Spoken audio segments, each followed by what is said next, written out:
Oh, there we go. You got it? Thank you. Yeah. Okay.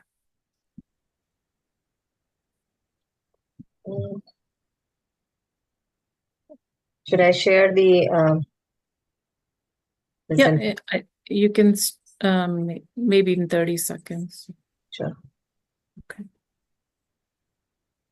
So good evening, everyone. Thank you for being here tonight. A warm welcome from Calgary and Toronto and Edmonton. There's 3 of us here today, and I hope the people who are joining are from across Canada.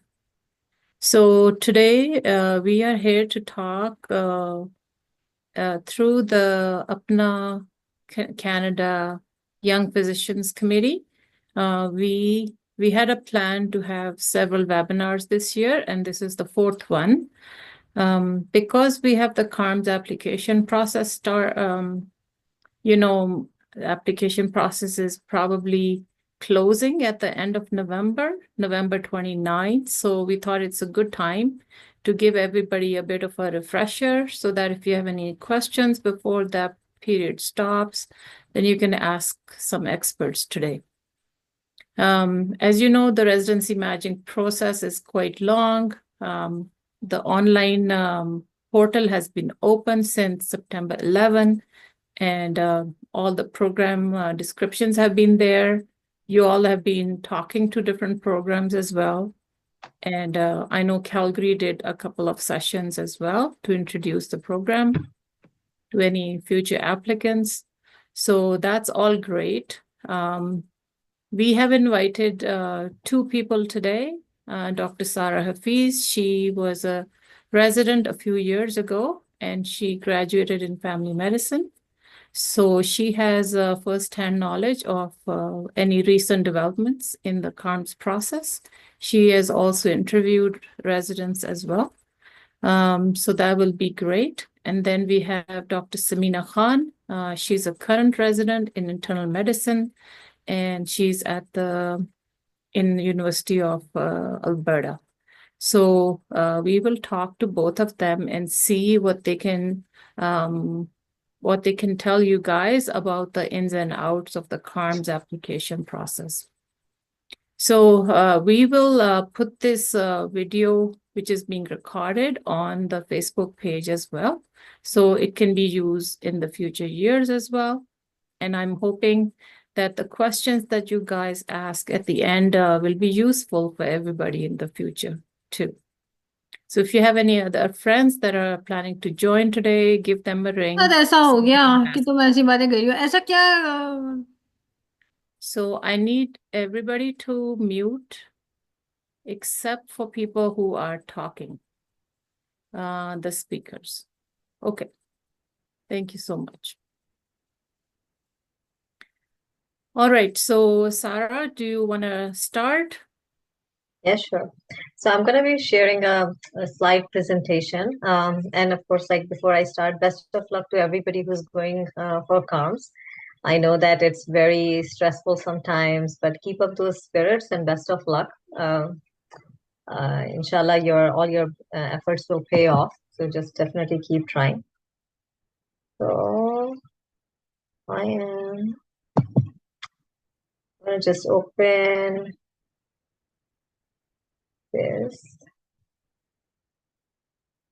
Let's see if I could share my slide here.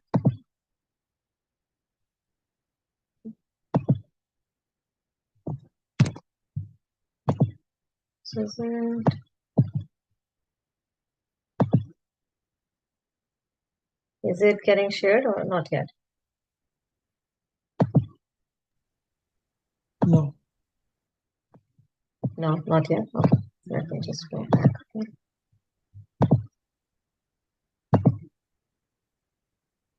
So can you guys see my screen now? Yes. Yeah. Yes. Okay. Good. So CARMS, this is a presentation by Samina and Dr. Samina and me, and then this is like mainly focusing on the residency pathway. And I think most of you would be aware that there are other pathways as well. So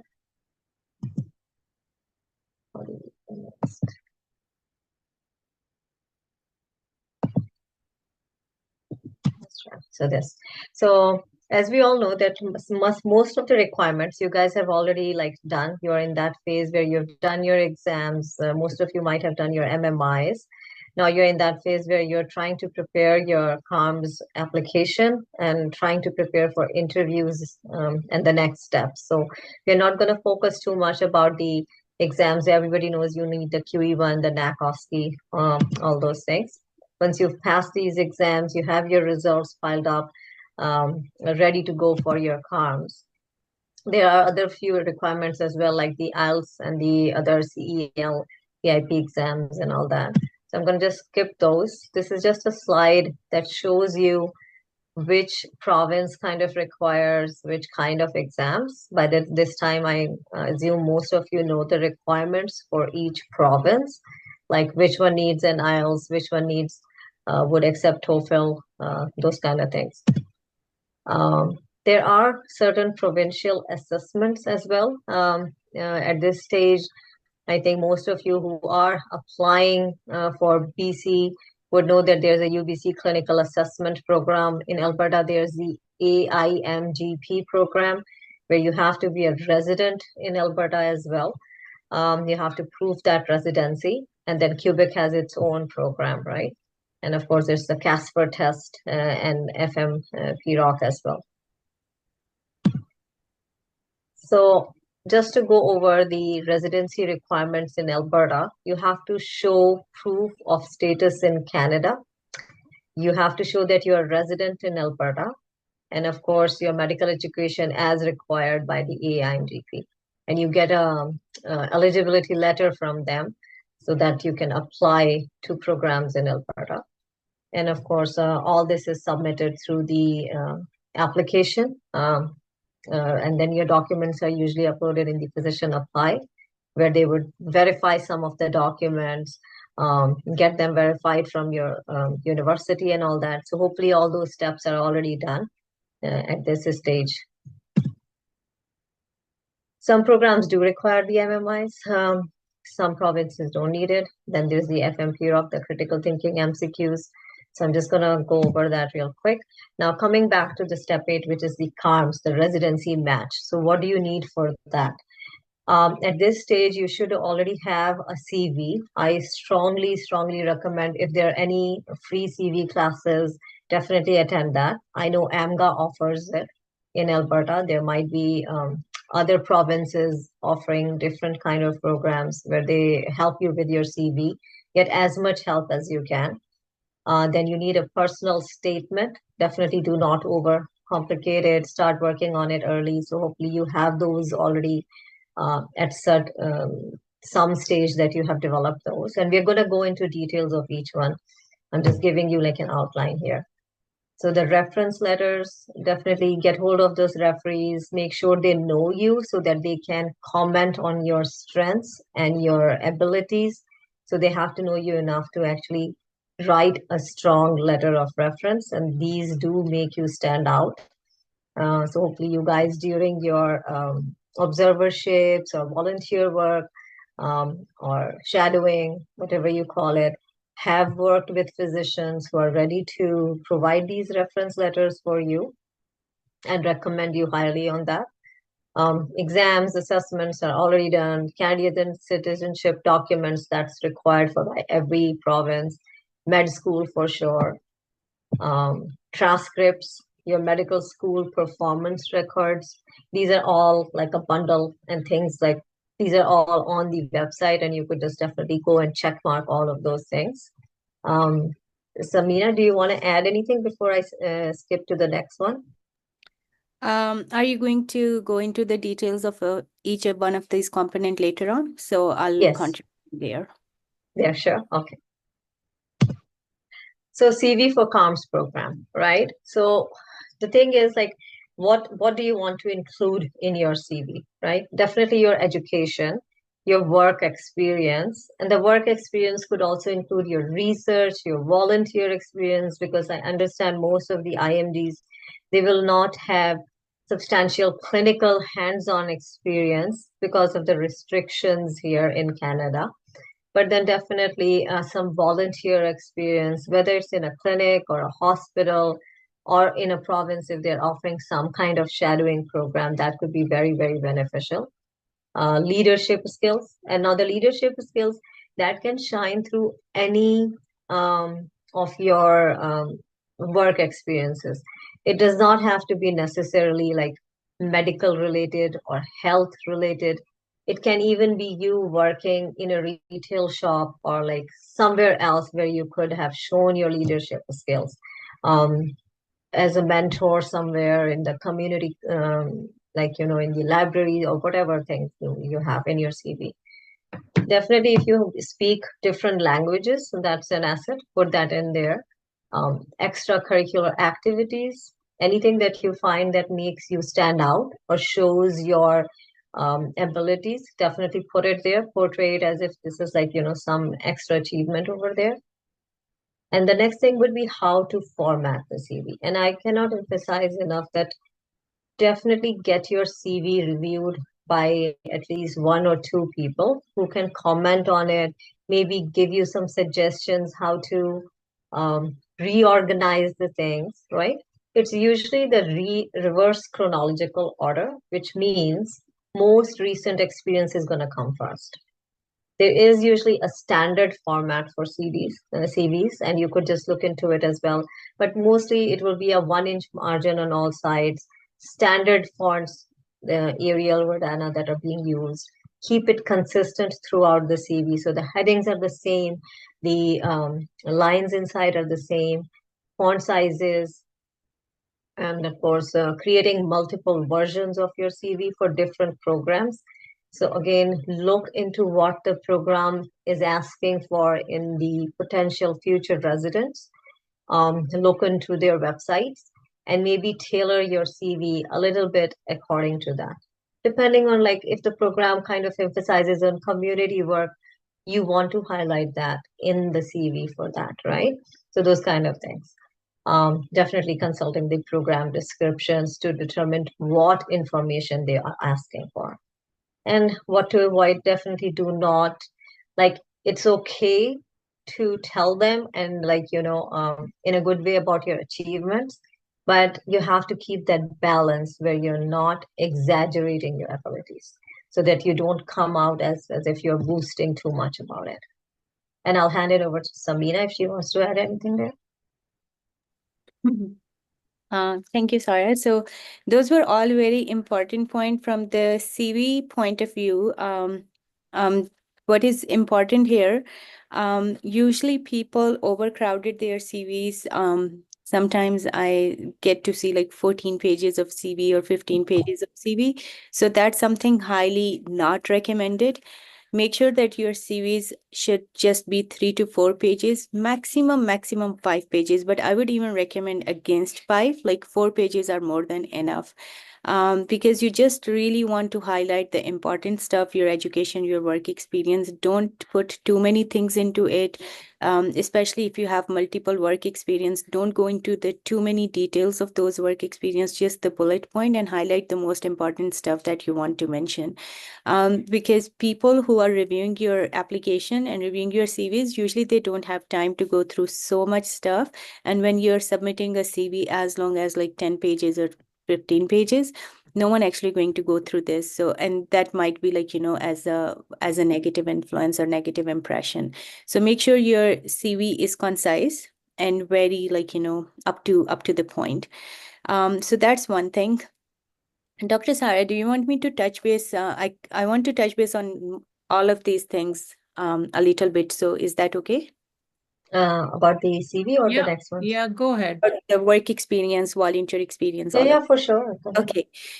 So first of all, like from the exam point of view, we all know that we need QE1 and NACOSCI. One of the questions that I get a lot about the scores, especially with the QE1 scores, because those are once it's done and stay with you for the rest of the life.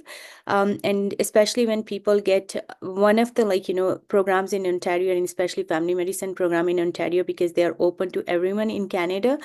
So usually their criteria to filter out is scores. And that's where people get confused that, if I don't get a good score in QE1, that's it, I'm done and maybe lost all my chances. But that's not true. Across Canada, especially in Alberta, your overall resume matters a lot than just one exam score. So if you have good scores, great scores, amazing. But if you don't have great scores, never think that your chance is over and you cannot get into the system in Canada. There are so many different things which you can do to complement your scores, and you can like increase your chances of matching. For the NACOSKI, the good thing is like you can repeat it.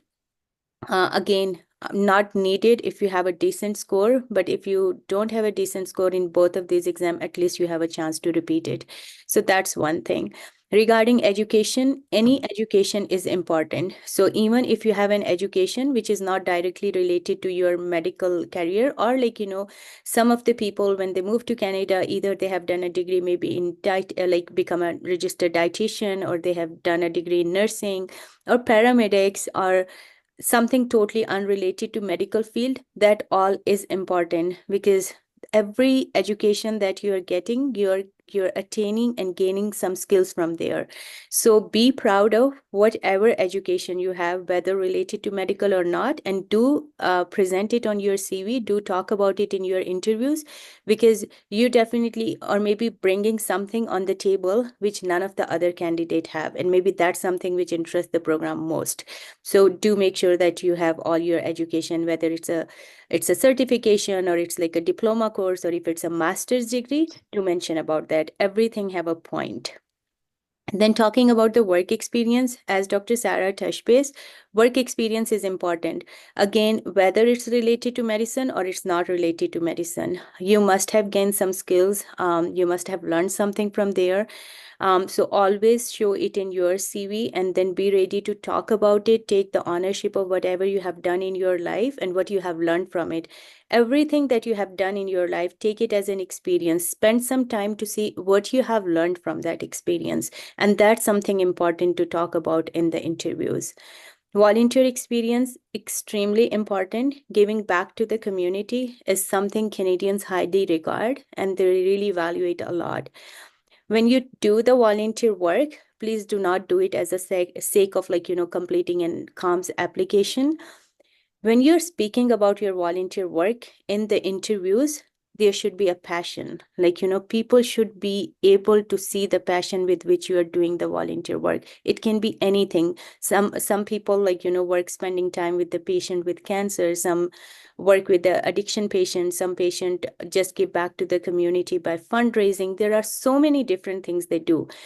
But whatever volunteer work you get engaged, make sure that it is something, a cause close to your heart. And when you talk about it in your interview, you should have so much passion that the people are able to say it.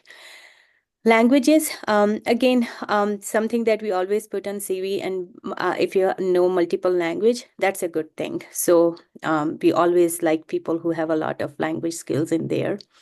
Regarding research, another thing which IMGs are not, I would say, not super great, but research is definitely, if you have research work, it's extremely important to show it in your CV. But also, if you don't have, and if you do not match this year, maybe next year when you're applying, this is an area you should work on to improve yourself on. There are a lot of research courses available online that kind of teach you at least the basic of the research. Something as simple as writing review paper that you can start with, easy to write, easy to publish, starting with some online free journals, to then you can move up to the the great index score journals. Similarly, with research, quality improvement is another important area. So those are the things that do give you an upper hand when you're going to be compared with the rest of the candidates. If you have achieved any award during your med school, during your schooling, during your residency, even if you're working somewhere, even you're giving back to the community, each award is important. So do mention that. Leadership skills, as Dr. Sarah said, leadership skills is something I think as a medical graduates, we all have those. It's just like maybe we don't know that we are exhibiting leadership skills. So just like reflect back on your journey and see where you have exhibited those things. And you will say that there were a lot of examples you will come up with that, oh yeah, that's where I acted as a leader. So just like think about this deeply and then mention it in your CV and be ready to talk about it. Extracurricular activities, extremely important. Burnout is real in medicine, especially in residency, especially surviving R1 is crazy. You literally have 26 hours calls twice a week. You're literally working 80 hours per week or more than 80 hours per week. It's very easy to say those, but when you're almost towards the end of the R1, you feel super exhausted. You feel like, how did I even survive this year? So that's why they want to see, do you have any extracurricular activities, any hobbies that will keep you sane? Because we all need that sanity to complete not only our residency training, but even when you will be working as a staff, it's very busy. And then we should have certain activities that keep us um, give us life. So anything, whatever you like. Some people like baking, some people like hiking, some people do some musical instrument. So think, what do you like? But make sure that have some good hobby to talk about.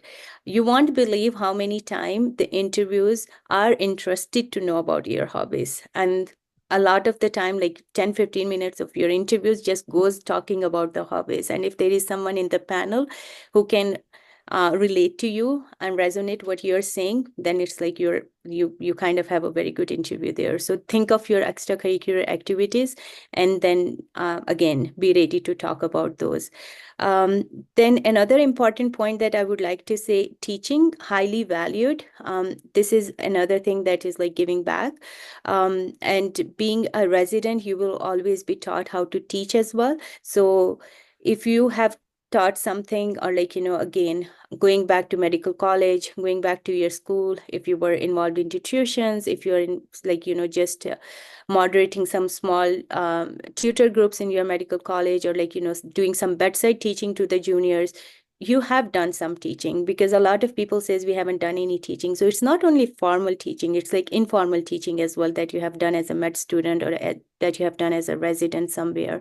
So think about all those things and make sure to put all those in your resume. And then whatever you're putting in your CV, be ready to talk about it in interviews. Because you put something on your CV and then you're not confident enough to talk about in the interview, will backfire. So I think that's all, Dr. Sarah. We can move ahead. Thank you, Samina. Those were very excellent and very informative points there. I hope all the participants will take note of those for sure. So now moving on to the next component of your CARMS application after your CV, which is equally very important, is your personal statements. So in your personal statements, I hope that most of you have already started working on it, or like almost done with it, because easier said than done. This is one of the things that I found the most challenging during the CARMS interview, was to get that personal statement ready. So definitely tailor your statement. Create a unique statement for each program, like especially if you're applying to internal medicine and family medicine, those statements would be a bit different. Or if you're applying to some other subspecialty that you're going for, then definitely look into that. Highlight the skills and experiences that make you a good fit for that particular program as well. So not only just for FM in general, but I also, when I went through my personal statements, I would go through the program's website and their criterias and try to incorporate that, particularly like if, like, let's say I'm applying to UFT or I'm applying to University of Calgary, what are they looking for in the residents, and try to just tweak it up a little bit. Obviously, you can't change the whole thing, but then at least tweak it a little bit to fit that program. Check their requirements for sure. Different programs have different word limits, instructions, and topics they would like you to cover. And sometimes, if I remember correctly, UFA actually had a completely different thing. They had a question, and I think Samina would answer that more. She is like the more recent one. They had a completely different question. I was like, what is this? Now I have to prepare something completely different. because they will ask you a question and then you have to elaborate kind of on that. And I'll leave that to Samina to be highlighting that. Be concise, write in concise, interesting, and in a personal way.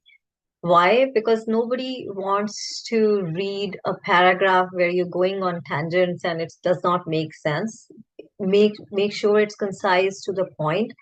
When I was interviewing and during residency, when I interviewed residents and then later on medical admission students as well for MD program, it's sometimes very difficult to go through, like interviewers are also human beings, right? They're not going to spend too much time over there.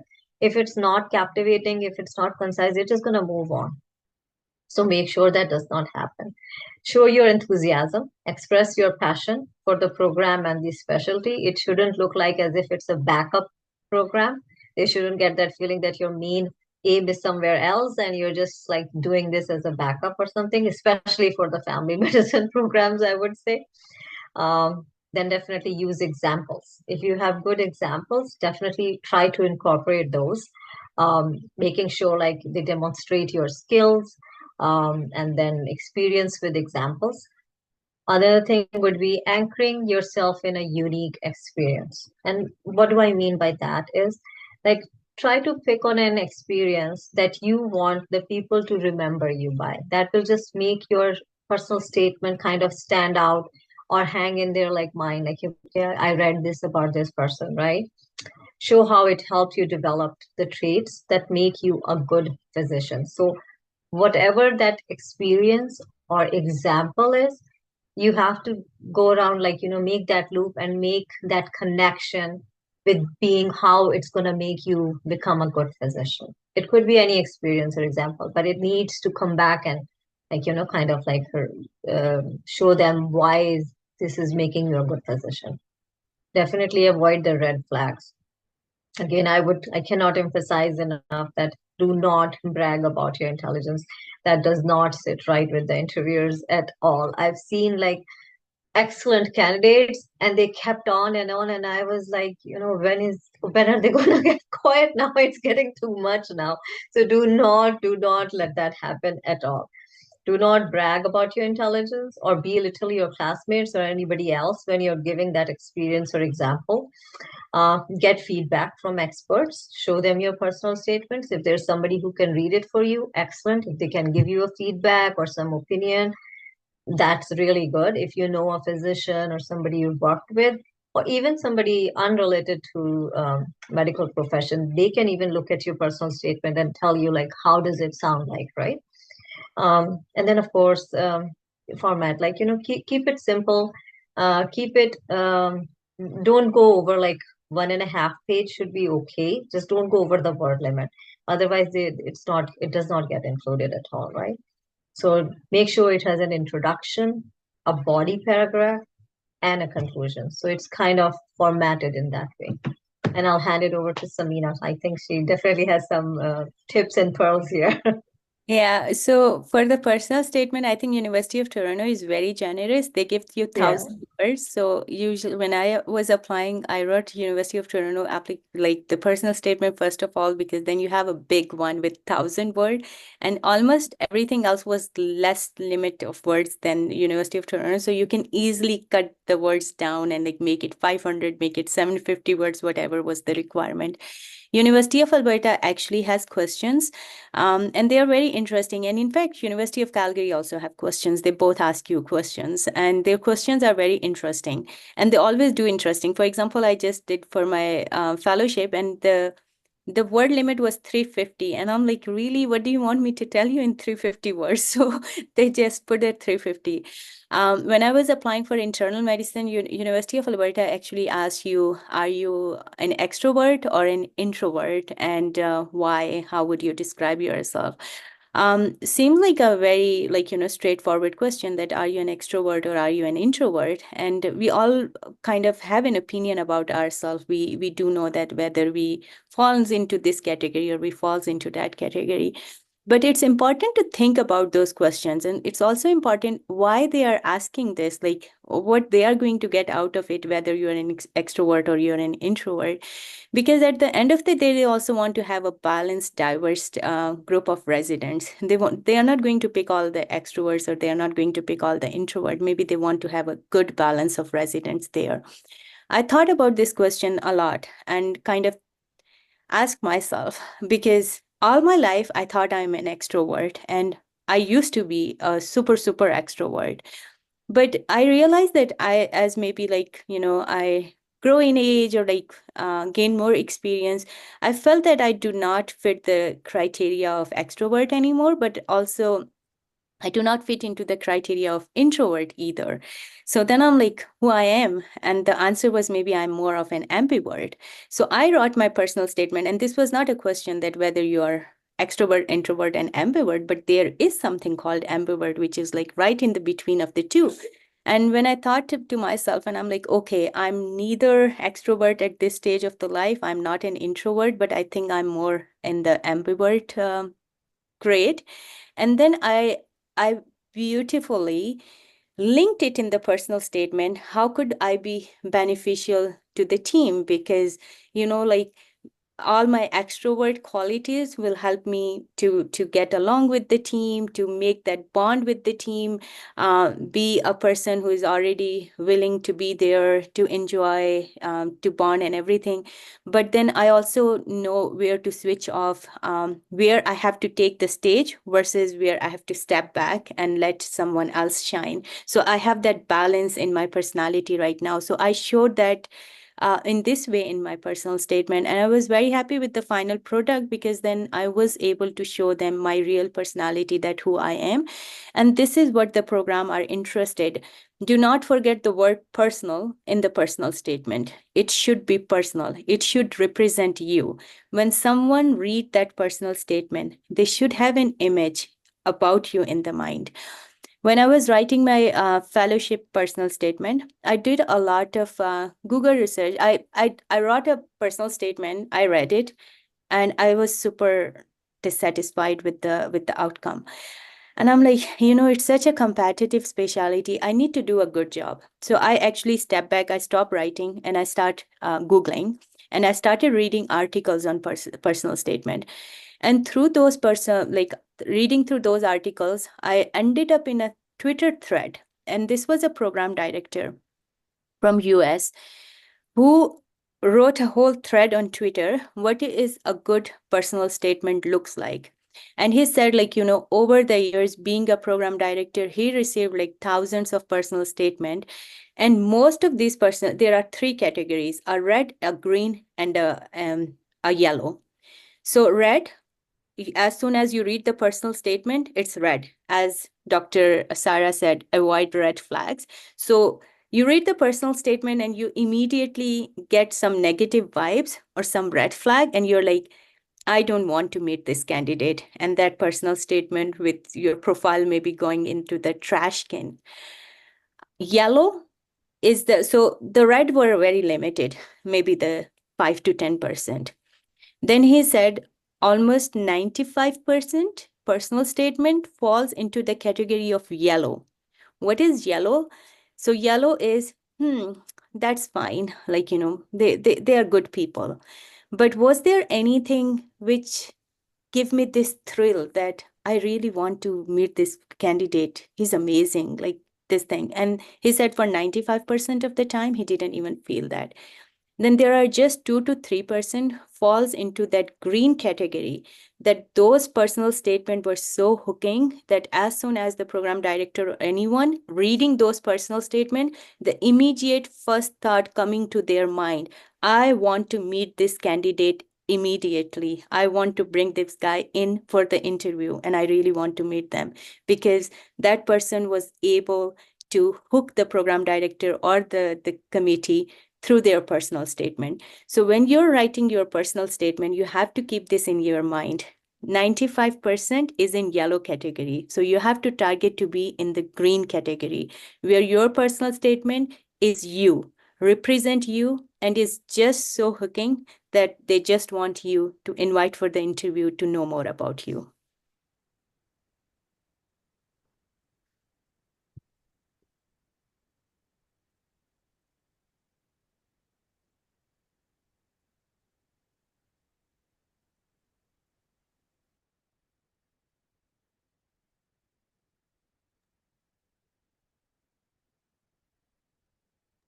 Dr. Sarah, we cannot hear you.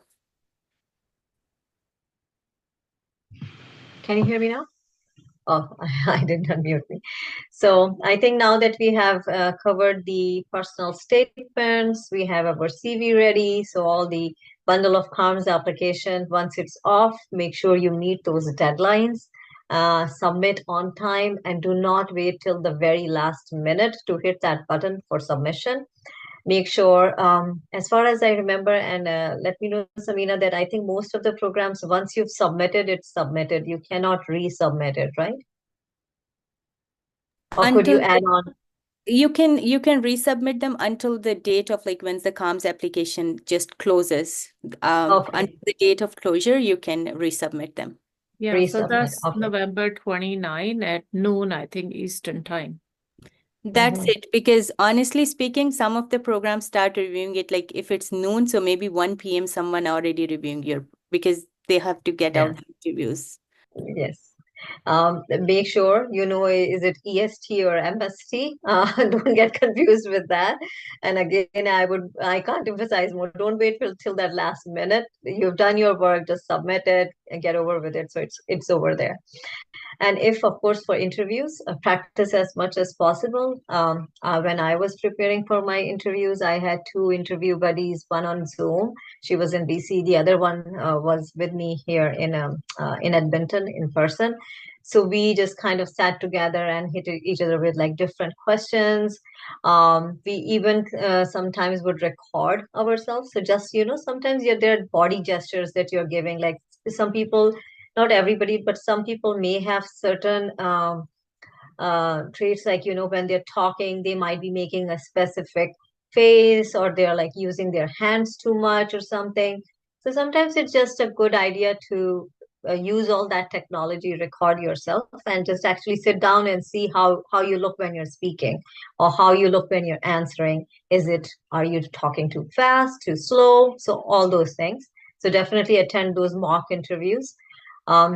Know your personal statement really good, because they will ask you something from there. And if you don't know it, that creates a big red flag that you don't even know what you wrote, and you don't even know, and was it even true or not? So definitely know it in and out. And especially for IMGs who have a lot of experience from back home, like a long history back there, go ahead and at least know that, like, major things, like, okay, if I'm saying this year I worked here, so I can say something about it. Usually they're not that specific in picking things out, but sometimes they could still ask you that. Of course, know your CANMED rules in and out. Relax the day before and just be yourself. That will be a few things for the residency interview. And of course, tips for preparing it. Know yourself, and then, of course, prepare your stories. And when I say prepare your stories, it means like at least brainstorm 3 or 5 different stories that demonstrate your personal growth, right? And they can be used to answer multiple questions.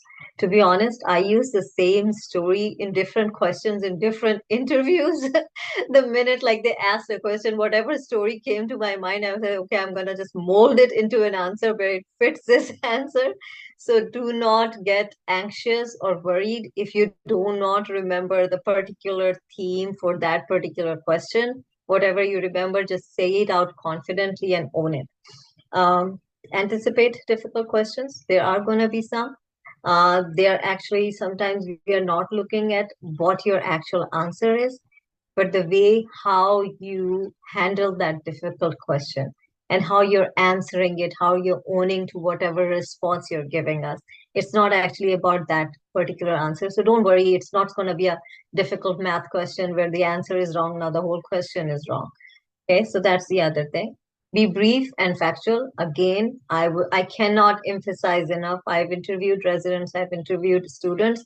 I cannot emphasize enough. People who start going on tangents just lose the complete attention span altogether of the interviewer. So brief and factual to the point. And then, of course, be professional. Definitely, all of you are professionals. So just act in an ethical manner. Adhere to the program's, whatever their interview rules and regulations are.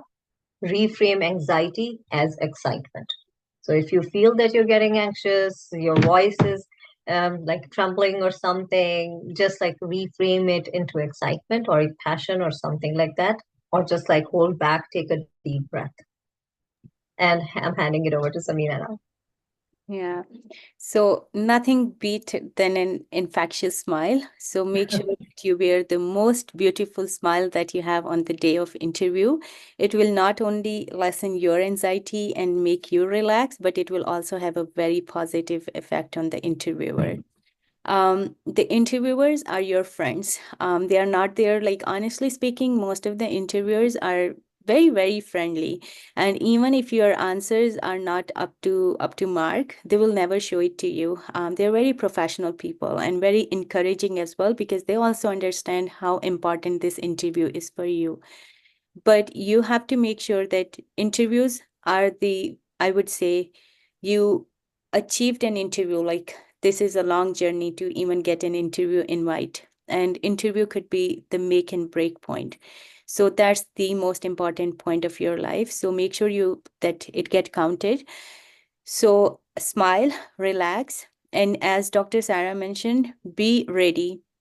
So have, like, questions or things ready. And it wasn't only Dr. Sarah, even I had like 5-6 stories. And honestly speaking, you don't remember all of details of those stories and everything, but whatever question they throw on you, you just like bring one story up and just quickly change it and throw back them on you. So those help. So because it's also important to know different things, like, and those are like simple things. All those questions about the kinmeds and all those questions that we regularly see in all the interviews, not only medical interviews, like a difficult situation that you have faced or a difficult decision that you need to make, or an area where you had to showcase your strength and stuff like that. Negative feedback, positive feedback, those kind of stuff. So if you prepare some of those questions with examples, you will be able to, like, nail most of the question by tweaking those examples around. And the other thing, I agree, be brief and factual, but also it is important. Most of the interviews do have, like, there are some interviews which is like 15 minutes, 20 minutes, but then there are like University of Alberta who literally have 5 or 6 panels, and each panel is like 20 minutes. That's a lot of time. So, and there are some other universities as well like that. In those where, like, there are multiple panel, and honestly each panel is like 20 minutes, which is like 10 minutes for each question. So imagine they are asking you a question and expecting an answer of worth 10 minutes, and you're done in 2 minutes. And this happens. I have been part of interviews where the interviewers were like 2 or 3 minutes, and then they had nothing to say, and then there's an awkward silence, or we just go ahead and ask the second question. So instead of 20 minutes, we get done with in both questions in like 5 minutes, 8 minutes, and then just either they ask us some questions, or just maybe just turn off your cameras and just relax. So make sure every program does mention what is the format of their interviews. Are they going to be 101 interviews, 15 minutes each? Are they going to be panelists? Are they going to be multiple mini interviews? And also the duration. So make sure that you have that in your mind. And they tell you into the beginning of the interview as well that we have 20 minutes with you. We will be asking you 2 questions. So you know that 20 minutes, 2 questions means you have 10 minutes for each question. So then your answer should be accordingly. If you're going to give a 2-minute answer, that will just, like, not be helpful. And those 10 minutes, that shouldn't be like haphazard, just some rambling of the words, repetition of the words. Those 10 minutes should be solid, like content. Content is what important. So if you're going to repeat the same thing over and over again in 10 minutes, again, they will lose the interest. So bring different examples. Whatever you are talking about, use examples, use personal life experience, use in any examples that come to your mind, and make sure that your content is what that is counting there. But the most important thing is relax, be yourself. Don't try to be anyone else. Maybe it's your original personality that they want to see, and maybe that's what counts. So be yourself and be original, and be confident. Interviews are easy. So the next one. So then once you've done your interviews, next comes your ROLs, the rank order list. Again, I'll just say, like, it should just reflect your true personal preference. Of course, they say you don't have to rank every program you apply to. What I say is just don't rank any program that you are actually not gonna go for, because the CARMS match is binding. So when you're ranking them, make sure that if you do get selected to that, even if it's your fifth, sixth, eighth program, you're putting it there. If you do get matched to it, you're actually gonna go there. And of course, they are the decision makers in the match, so just definitely think through them. How the process actually works, I haven't figured it out yet. I know there's a matching process, and you put your preferences, the program will put their preferences, and then they start matching according to that. So as far as the rank order list is, you just do your own list, well, whatever your preferences are, and just after that, keep your fingers crossed. I'll let Samina shed more on that. Yeah, so rank order is something which confuses everyone. So one thing I will tell you, as Dr. Sarah said, rank your programs that you want to rank as first, second, third, without thinking about the programs, because that shouldn't be your worry, that what the programs are going to do. At the same time, do not worry that, for example, you want to get trained at University of Alberta, but you're also interested in University of Calgary and then U of T as well. And you're thinking, if I put U of T as first, then maybe U of A do not rank me or stuff like that. So that's not true. So you don't think about the universities and the programs. Leave them on the side. You rank what is your first choice. Is it Edmonton due to family reasons or all, or you like University of Alberta? Is it Calgary because you want to be close to the mountains, or it is Toronto, you want eastern side, you want to be close to all the fun. So it's your choice. So you rank them according to your choice. Now, how the match thing work? You rank, let's say, University of Alberta, and University of Alberta also ranked you as your top candidate. So if University of Alberta is going to interview 20 people, they will rank all 20 people.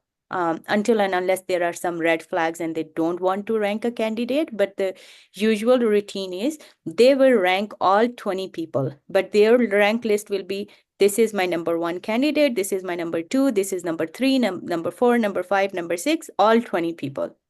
So even if you were ranked at number 5 on University of Alberta and they are going to take 5 people, you rank them as number 1, or even if you rank them as number 3, but you both ranked each other, you will get matched.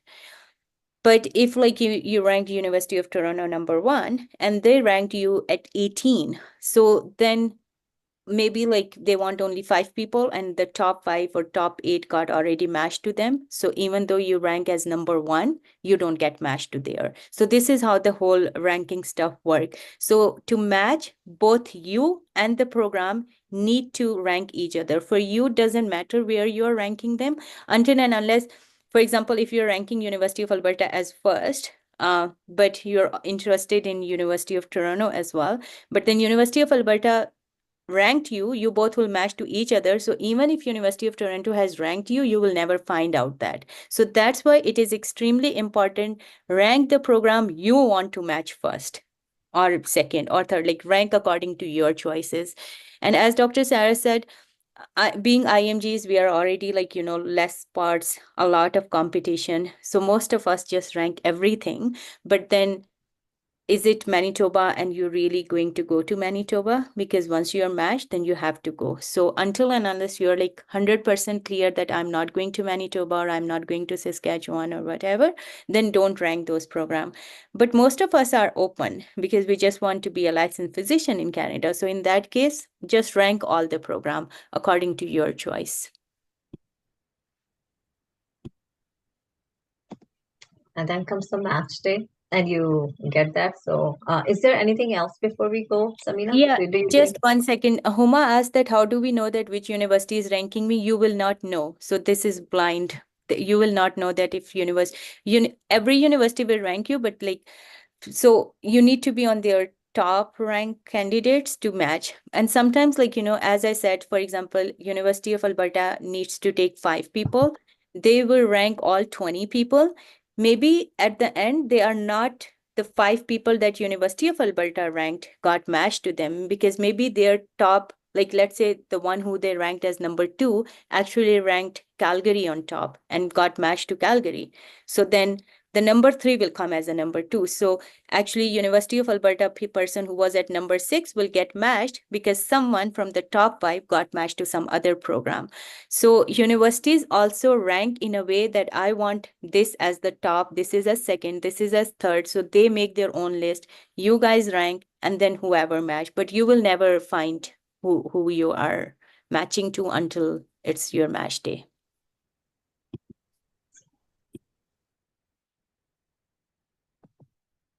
Any other questions? Are we good, Dr. Sarah?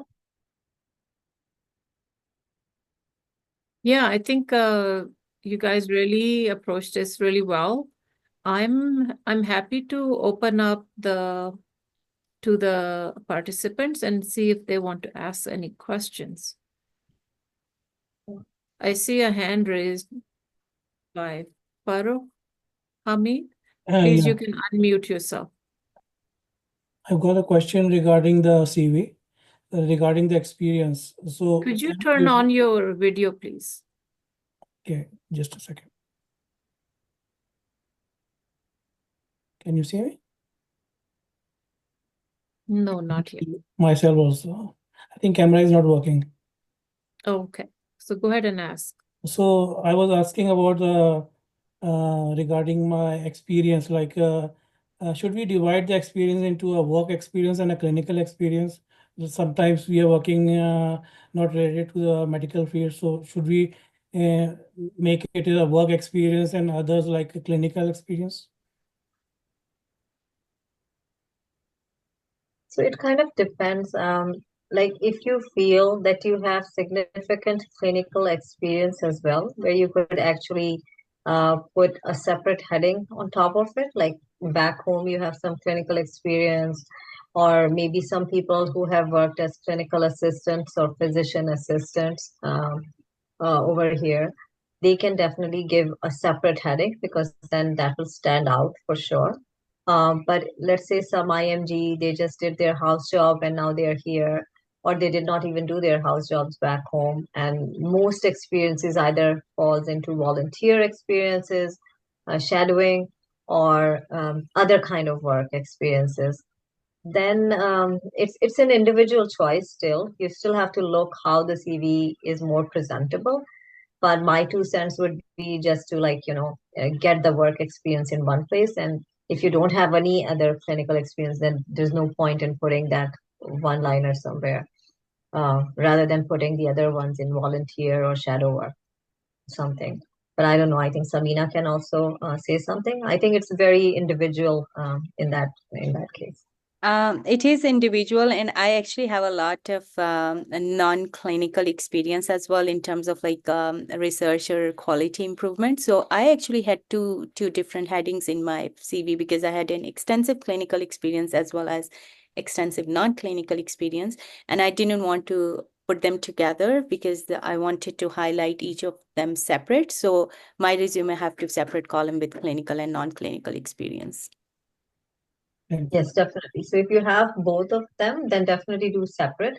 But if you do not have significant clinical experience, then there's no point in putting 2 headings, right? Because it will just highlight that you don't have any clinical experience.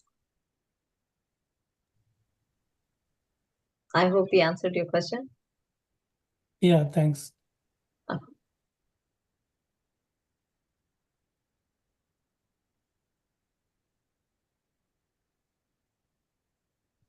So there's a question in the chat box about whether they should do a narrative style or an essay type of personal letter. I find narrative is always a good one.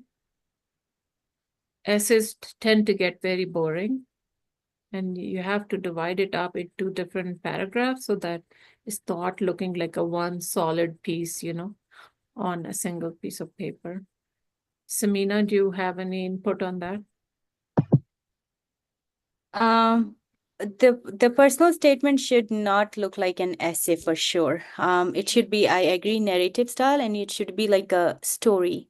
Like, a story, as Dr. Sarah Hafiz mentioned early on, should have like a start, should have a very good body paragraph, and then a conclusion. So not like an essay, but like a story, which as soon as someone start reading the story, they're like, wow, what happened next? And they just keep reading this until the end. So as I said, your story, and the story should be very hooking. Like, you open you open any book to read, a storybook or a novel or anything. You just start and reading some beginning, and you're like, so boring, and you just leave it on the side.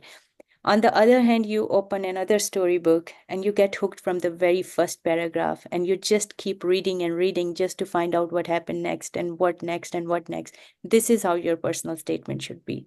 It should open in a way that is completely hooking, and the person cannot stop without finishing the whole personal statement. Shouldn't be an essay that is so boring that they read the first paragraph and they're like, I'm not interested anymore. That's right. Looks like we have another question. Sadia Ahmed, if you can unmute yourself. Assalamu alaikum. Walaikum salam. Should I start my video? Yeah, please do. Okay. Can you see me? Yeah. Okay. So I'm really early on in this whole process. I'm still preparing for the exams, but I wanted to line everything up for my CV and for my application on time. So I wanted to know the referees that I'm supposed to have. Do they have to be from Canada, or can I also have physicians from back home? Because I have a lot of clinical experience from back home, but I don't know if their reference letters would count over here. Well, definitely look into the program requirements. I think all programs have some requirements for referees. But then the other thing is, since you said you're quite early on in this process, it's definitely a plus point if you could get physicians who are in Canada who can write reference letters for you, because that definitely shows that they know the system, they're working in the system, and then that just like goes in your favor more. Okay. But for people who cannot have those reference letters, let's say you've arrived here now, you're already applying for CARMS, it's too late to get anything, then I think you can also use the reference letters from back home as well. What do you Okay, think, so Sabina? sorry, I'm cutting you off. Actually, my first choice would be University of Calgary because my family settled over here. So, keeping that in mind, is it okay if maybe I have one reference letter from a physician back home and I managed to get two other referees from here? Would that work? Yeah. So that help if you have all 2 or 3, whatever is the requirement from Canada, the people who know you long enough and the people who can write you a strong letter. One word of caution for all the IMGs, especially because the CMGs know this. Writing a letter is no big deal. Almost every other person will agree to write you a letter. So don't get happy on that until and unless someone agree to you writing a super strong letter for you, because letter of reference have, again, they can also be a making and breaking point. Maybe that's the only thing between you and other candidate. So for the letter of reference, few things are very important. One, who is writing the letter for you? All of us are not privileged to work in a system, like for example at tertiary care hospitals.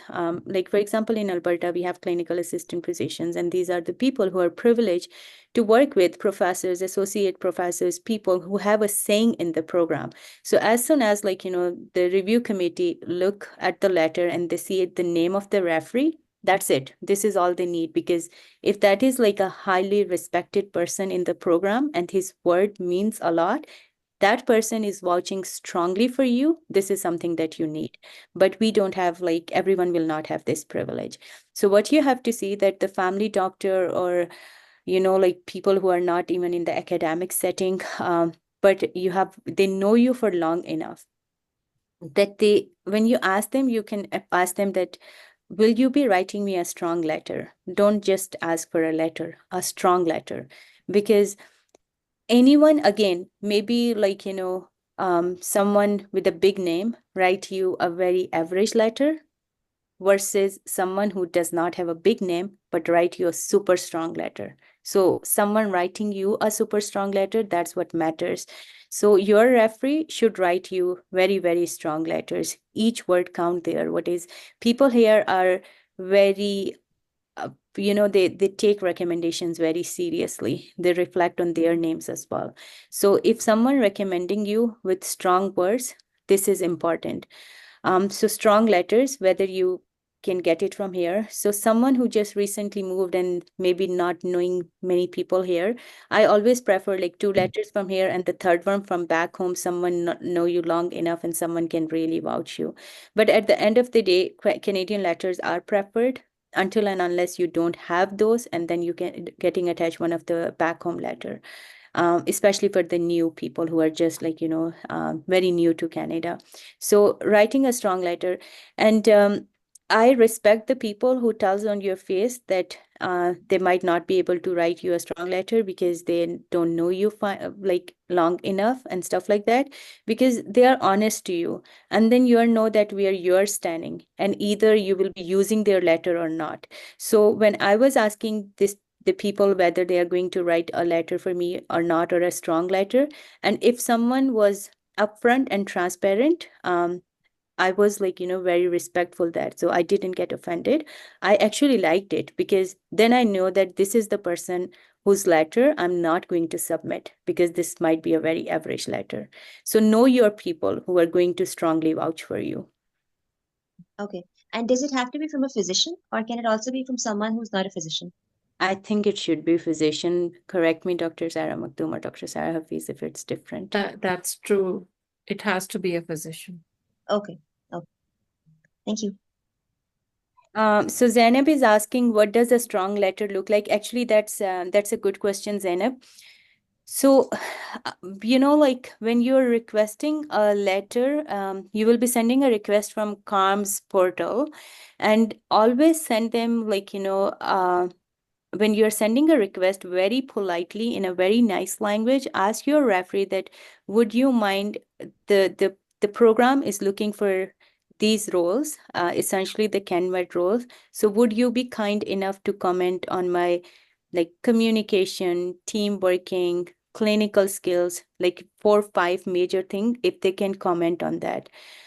When I was applying for my fellowship, the referee that I sent the request, they are the people who are writing letters every year. They know what they have to write in the letters. Even then, I sent a request. I noted down the things I want them to comment on. And essentially, I took those things from the program description that this is what they are looking into a strong candidate. And then I requested my referees that, would you be kind enough to comment on these skills? So I didn't ask them, tell them I'm a great communicator, but I asked them, can you please comment on these things? Because if they're going to comment on your communication, on your team skills, on your communication skills, on your leader, like 4-5 main areas, that's what will make a strong letter.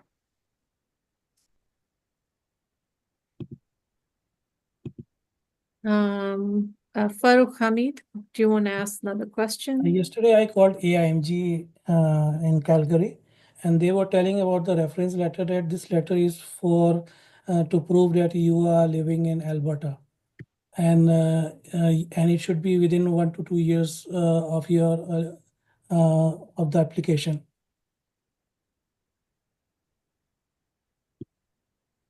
So you're Yes, I think there is an important timeline, right? Because they Yeah. want you to be in Alberta for a Yeah. certain number of months prior to the application. I think that's a given.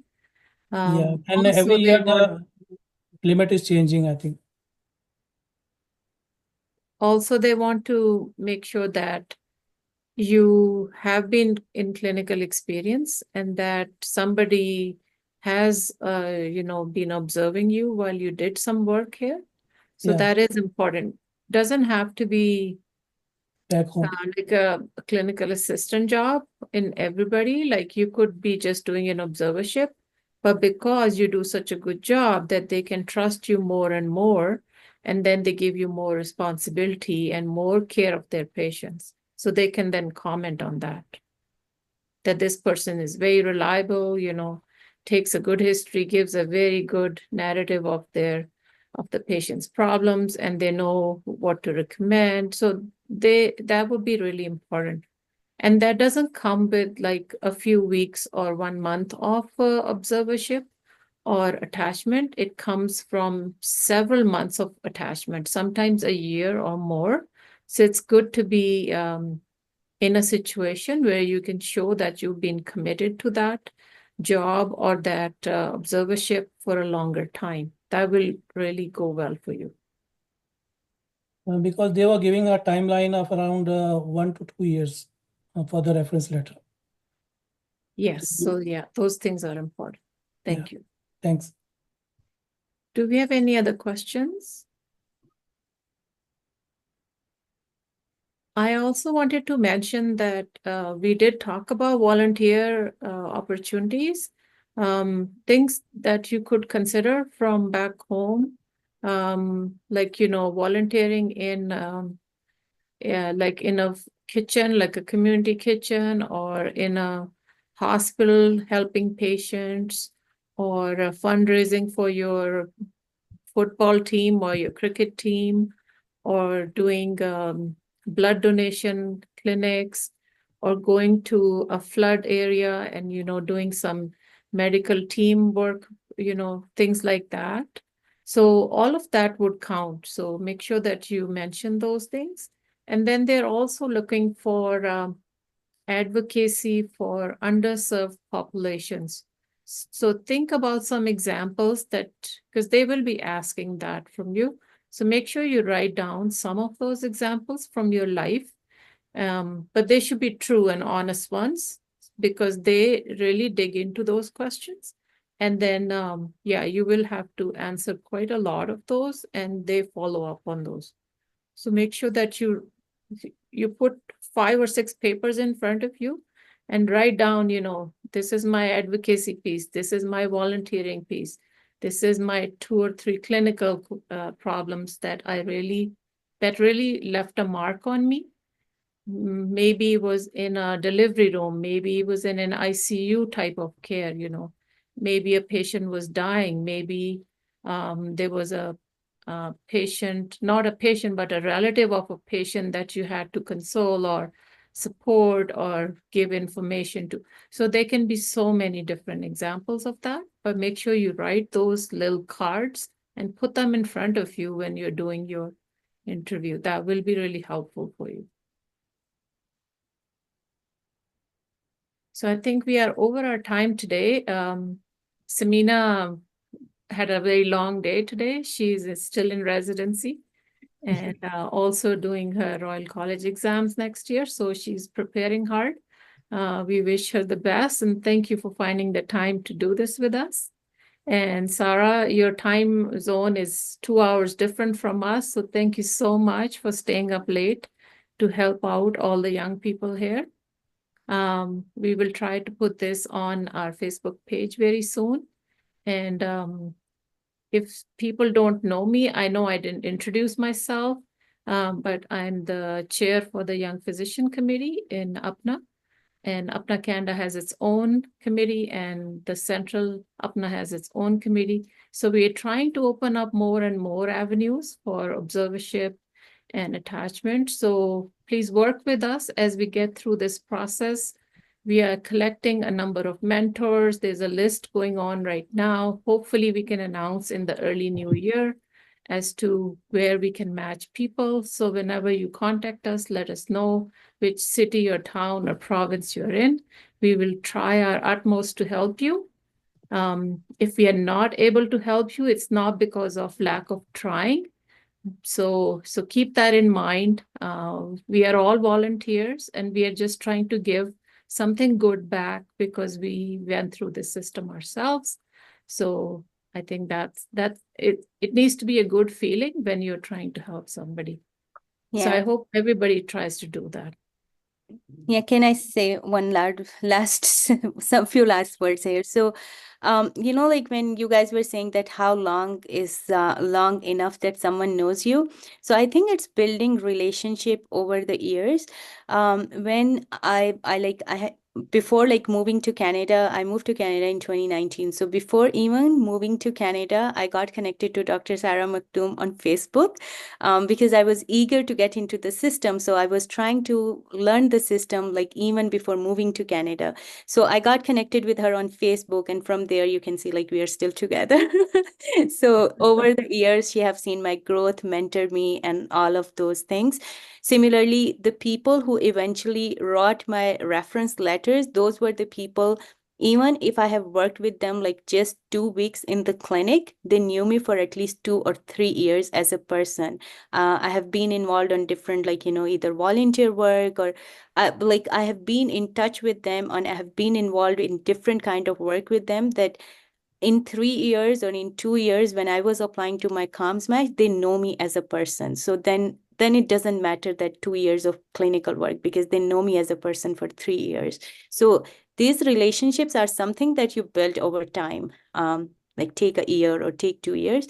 And then, of course, the more you show your passion, the more you're eager, people are able to see it. They can see your hunger, and that's what you have to show, and your dedication, your hunger, your passion towards the field.